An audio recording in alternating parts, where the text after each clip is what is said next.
ব্রাহ্মণবাড়িয়ার বিজয়নগর উপজেলার কালাছড়া এলাকায় বিশেষ অভিযান চালিয়ে বিপুল পরিমাণ ভারতীয় গাঁজা আটক করেছে বর্ডার গার্ড বাংলাদেশ। ব্রাহ্মণবাড়িয়ার স্টাফ রিপোর্টার মাহমুদুল হাসানের প্রতিবেদনে থাকছে বিস্তারিত।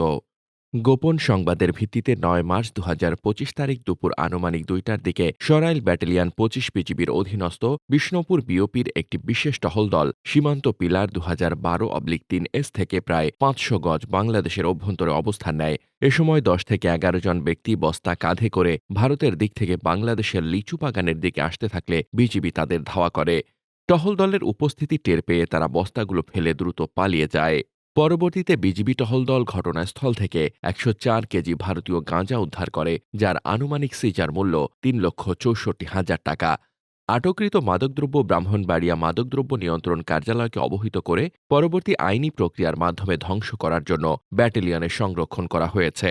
বিজিবি সূত্রে জানা গেছে, বিজয়নগর উপজেলার সীমান্ত দিয়ে যাতে কোনো ধরনের মাদকদ্রব্য বাংলাদেশে প্রবেশ করতে না পারে সেজন্য সরাইল ব্যাটালিয়ন ২৫ বিজিবি কঠোর অবস্থানে রয়েছে।